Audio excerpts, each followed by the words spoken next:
All right, so this is part three of Participating in Passionate Topics by Francis Benjamin, moderated by myself, Jeff Gramlich.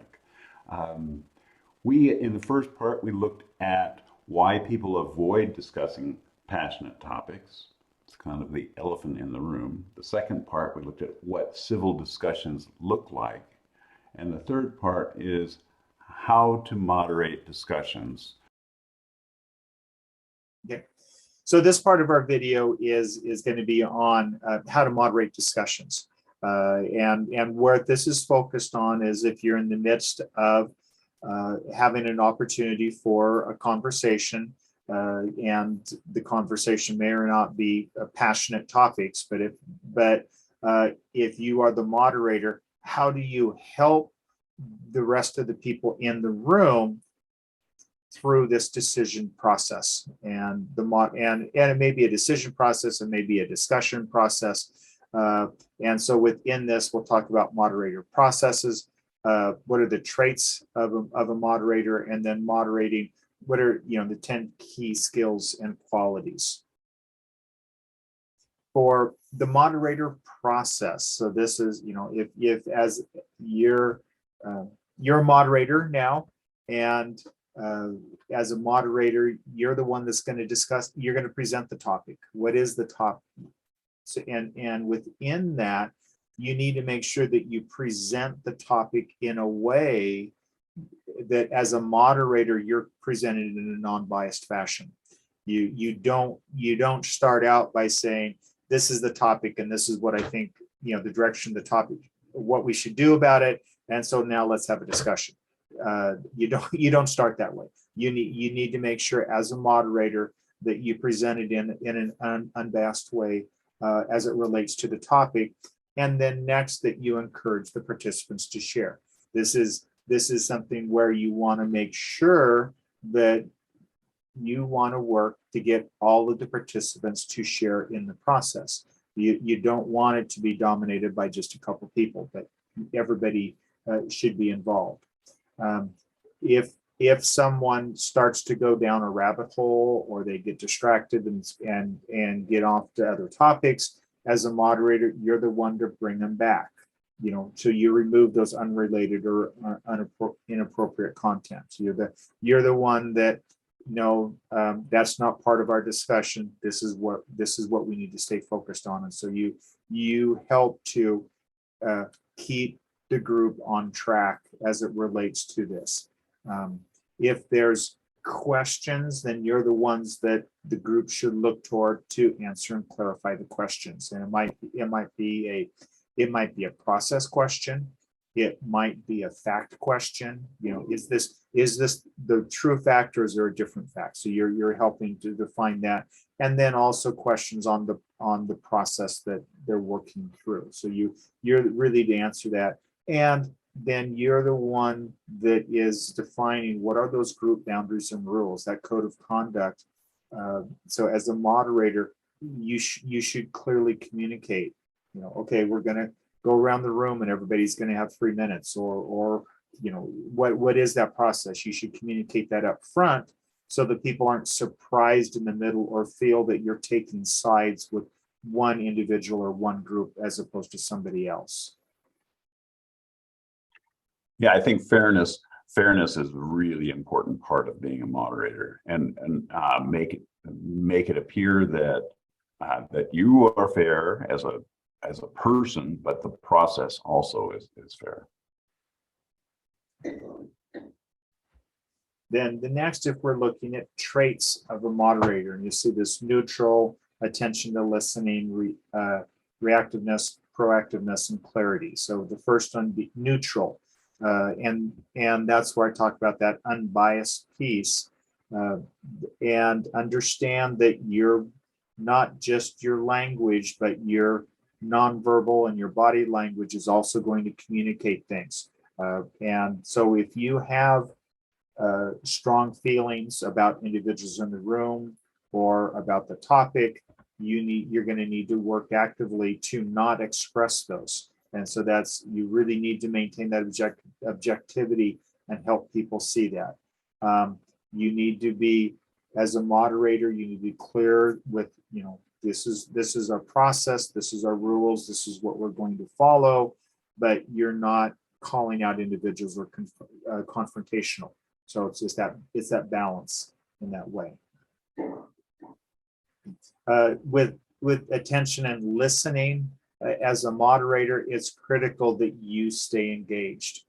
Don't get distracted by, okay, we're here in the process and now I need to think about what we're going to do in this next part of the process, to where you check out from the conversation. You really need to stay connected and engaged in that conversation, and not distracted. And as a moderator, the participants are the ones that should be doing the talking, not the moderator. You'll open things up, but then after that, it really should be you drawing the conversation out from other people. And it says, 80% of the time here, 80% would be a minimum. You really want to maximize how much time the participants are talking as opposed to the moderator. Yeah, I think you almost want to think of yourself as like a late night talk show host. Your job is to get them to talk, and your job is not to talk about yourself. You're interviewing them, and you're trying to draw out their point of view. And it's so easy as a moderator when someone shares something and you agree with, to then respond to them and say, oh, I agree with this and this, or to expand upon, in addition to what they said, also this. That's not your place as the moderator. Your place as the moderator is to work to make sure all the conversations come out. Now, once all the conversations come out, if there's a key fact that has been left out, you need to make sure that that's also communicated. But you really need to work to draw the participants out. Yeah, your job throughout the entire session is to remain neutral. And so this is not your place to participate in the discussion as a participant. You're just there to moderate and make sure it goes well. And that requires sometimes very difficult to do, because you might feel very strongly about these issues. Your job is not to be a participant. Yeah, and most oftentimes the moderator does not have a vote. So if it comes down to where the participants need to vote on something, the moderator doesn't have a vote. So in most times, there are situations where the moderator has that participant role, but not normally. Under reactiveness, this is, be aware of the people in the room and what's happening with individuals. So just because one person is talking, you also need to be aware what's happening with the rest of the people in the room while that person's talking, because you might see some emotions expressed from other people visually or, nonverbal, that you can pick up on, and it's going to help you as you moderate it with that understanding. And then this is where you then ask questions based on that awareness. Sally, it looks like you might have, something that you'd also like to share related to what Joe just talked about. I'm sorry, go ahead. No. Or Sally might be checking out and not paying attention, and yet represent a pretty important point of view. For whatever reason, she's the elephant in the room. If we go back to that, she is avoiding the conversation, or just freezing, or whatever it is. It's really a good idea to check in with Sally and find out, how do you feel about it? Would you like to share something? And she doesn't have to, but if she has something to say, make sure she has a chance to say it. Yes. And then the proactiveness, this is anticipating what's going to happen next. And your time management is part of this also. You have a specific amount of time in order to get through this entire topic. And how are you going to break it up in order to make sure everything that is covered that needs to be covered through the process. You want to, as a moderator, be able to come to an outcome, as opposed to Well, we had a great conversation, but that's all we had. We weren't able to get anywhere from there. So make sure you you are aware of that time management and making sure everything is covered that needs to be covered. And I would say that not always do we need, uh, do we have to get a decision? And sometimes it's just a matter of getting better understanding of other people's points of view. That's a dinner conversation, for example, where you just have a discussion, and that if you handle it well, you can really gain new insights into different perspectives on an issue. That's really good. And then the last point on these traits is clarity, which is really what Jeff was talking about. Is you're working to create understanding among the participants, whether or not it's trying to come to a decision. We should always be working to help people understand other people, and for us to better understand the individuals that we're relating to. And then the next after traits, when we're talking about leading the discussion, understand that discussions, there can be conflict in it. And there can be things that people need to work their way through. And the only way you're going to work through it is if there is conflict. So don't avoid the conflicts. It's like, don't avoid the elephants in the room. If there's an elephant in the room, make sure that you take time to, okay, how are we going to discuss this? And as a moderator, that's what you should think about. What are the elephants in the room that could be holding people back from having a good discussion on this topic? And then as a moderator, think about, well, how am I going to approach it? Now, how am I going to help people understand each other and work through something that where there may be disagreements, to where remember, civility is not agreement.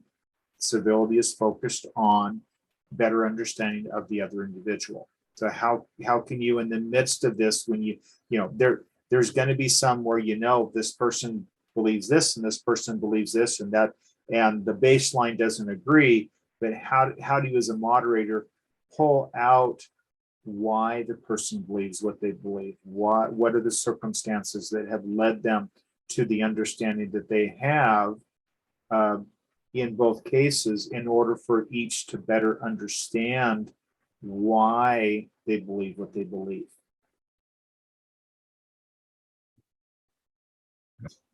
And then for the if we look at moderating techniques, we have the prep the conversation, invite the conversation, and explore the perspectives. This is that whole preparation where you're thinking about, okay, if this is the topic that you're going to be the moderator for, you have the topic, but what's the bigger thing? What's the within this topic?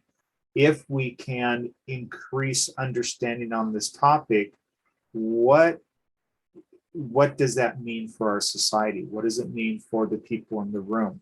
How can this change in a better way? So that's that preparation of what is that bigger idea that I can grab onto? And it might be that you may have a situation where this is the issue and there's a lot of disagreement on this issue, but what you can say is, well, let's talk about our kids or our grandkids.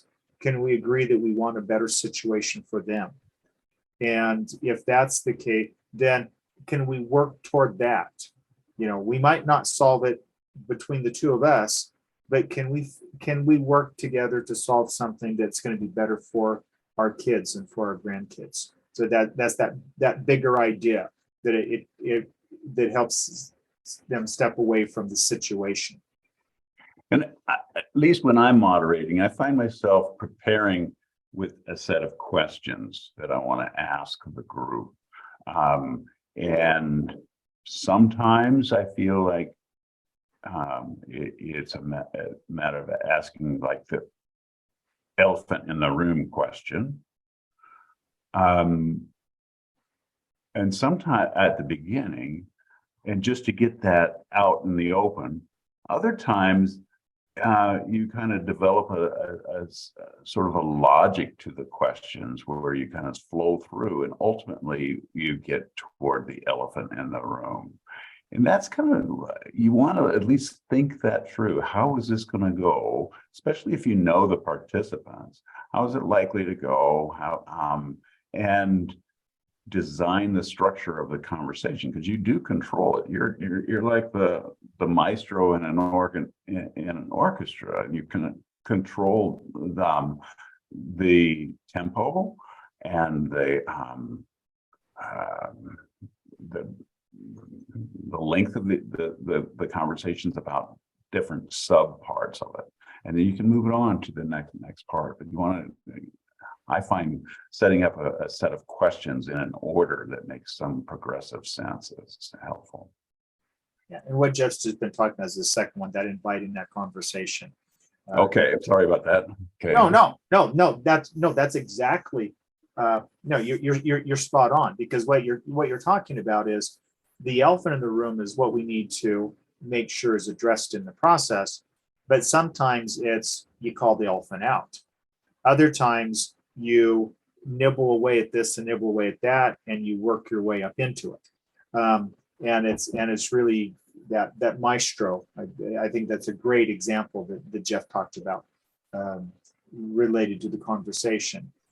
And within it, so with inviting the conversation, these are some different lines that, I feel like we're avoiding something, or being personal. I've been struggling lately and want to talk about. So you share a personal thing in your life, or let's talk about this before it becomes an elephant, or because it is an elephant.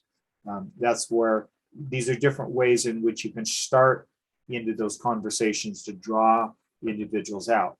And then from there, that's exploring the perspectives. Here's what I think. What are your thoughts? Now, as a moderator, here's what I think is, you need to be careful you're not setting a bias. But it might be, here's what I'm hearing Joe say, Sally, tell me, what are your thoughts? Or how do you feel about this? So that's enjoying that exploring perspectives, where you're working to draw out the perspectives in the room in order to make sure everything is discussed in the process. Yeah, and on that, here is what I think.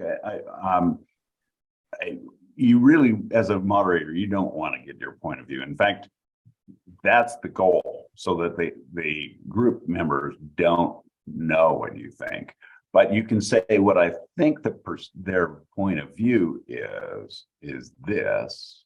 Do I have it right? And what do you think about that point of view? Help me here, because I probably don't have it right. Can you help me understand that this point of view? That, I think, is what we're trying to get at. Would you agree, Francis? Yes, very, very much so. And that's where here's what I think you've said. Here's what I think the issues, I have, how the issues have been addressed, so you're in that context. And then from here into these last part is the 10 key skills and qualities. And we can kind of, I'll do one and let Jeff do the next. All right. Work our way down. And some of them we've already talked about in previous things, but so build rapport.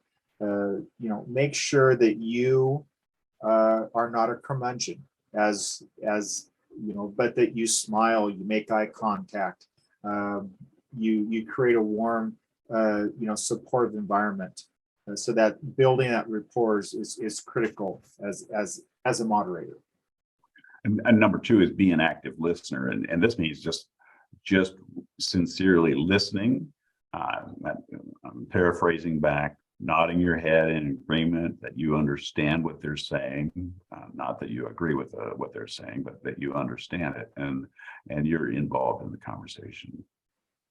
The third one, you remain neutral yet involved. And this is that maintain objectivity, both verbally and non-verbally, as I talked about, and then also make sure that you're working to get the participants to talk at least 80% or more of the time than you.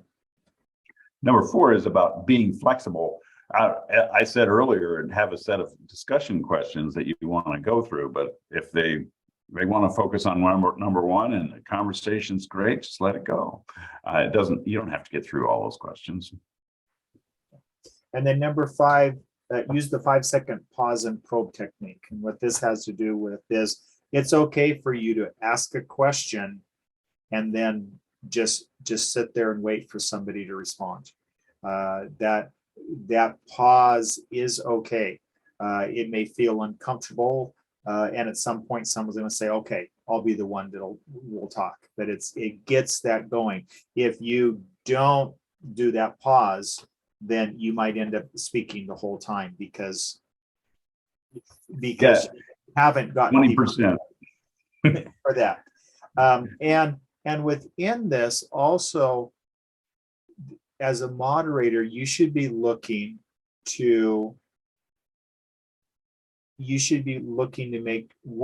to make sure that everybody is contributing in the conversation.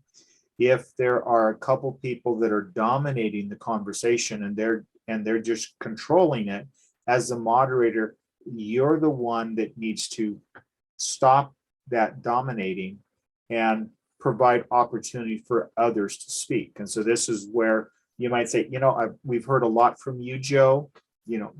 What I'd like to do is see Sally, what do you have to say on this, and ask a question of Sally. Now, Sally may say, no, I don't have anything to say. That's okay. As a moderator, your job was to make sure she had the opportunity and not just she had the opportunity, but she also felt like she had the opportunity too. So it may take you going back a couple times to ask, just to make sure she understands that you really are serious, that you do want to hear her perspective, and that you just didn't call on her one time just so that you could look like you were, making sure you ask everybody's perspective. But you want to work so that they have that opportunity to contribute. Then number 6, I think, is probably the most important of all. Acknowledge and respect. Differences of opinion are natural, but that the most important thing is that I respect who you are and acknowledge that you have a right to exist and I have a right to exist, and different people in this group might have different points of view, but we respect all of them. And number 7 is practice good organizational management skills. And what this has to do is you practice ahead of time, you prepare, you think about what are those unexpected things that might happen and plan for them. And then you also make sure that you work within the time frame that you have to keep the discussion going. And depending on the situation, it might be that we just want to have a great discussion. Whereas others, it might be we need to make sure we have a great discussion on these topics, or it might be we need to have a great discussion and come to certain conclusions. And, it kind of depends on what the purpose is, but that's where, as a moderator, you're really working to make sure everybody is involved in the process. And it's pretty difficult to overemphasize how important it is to get done on time. People come into a discussion and they have an expectation, they have other things going on in their life. And if you say it's going to last an hour and 15 minutes, your job as a moderator is to make sure that you don't go an hour and 20 minutes. You get done in an hour and 15 minutes, because that's part of the moderator's job. Number 8. Yes, number 8, we're on now. Have knowledge on the topic. So, make sure that you're not naive on the topic. Make sure that you take time to but that you actually have an understanding of it, so that if somebody, if somebody's going to make some statements, you actually know the accuracy of those statements. Right, and it involves reading at least as much as the participants, and probably more, because the participants are going to be informed in particular aspects of it. You need to have the overall perspective of the entire topic. Number 9 says, be enthusiastic and attentive. If you act enthusiastic, even if you're not enthusiastic, but you just act like you're enthusiastic, act and have this high level of energy, it's going to make the discussion go quicker and more fun. And you care about what everybody has to say. Your goal is to find out what do all these different people have to say about this. And the goal then is to, okay, now we got all these different perspectives. Can we come to any sense of agreement? Or maybe we can just categorize the different points of view. It depends on the goal, the objective of the meeting, but there's very little substitute for an enthusiastic moderator. And number 10, there is a place for humor, in the moderation process.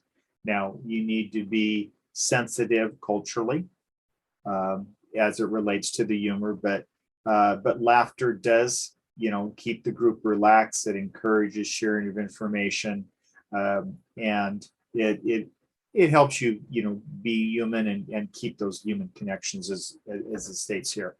So the sense of humor is important. It really is, and the self-deprecating humor is really works well, at least for me. I come in there and I forgot my password or whatever it is, and I can laugh about those things, and it just makes the whole thing go so much better. So really good. So with that wraps up this session on the piece on how to moderate discussions. So Jeff, do you have any last? No, I think we're going to put a link to the code of conduct and process statement. That would be really helpful. I think if we could provide some examples. We don't want to say this is the way it's going to be, but some examples, because I found personally, as Francis was talking about it, that a little obscure or theoretical, and I kind of like to see how those things are set up, and so hopefully we can find a link to some of a couple of them anyway. Yeah, all right, that's all I have. Thank you so much, Francis. You were awesome, and I'm so glad that the people that are watching this video get a chance to hear from somebody that's studied this area. Thanks. Oh, it's been fun putting this together.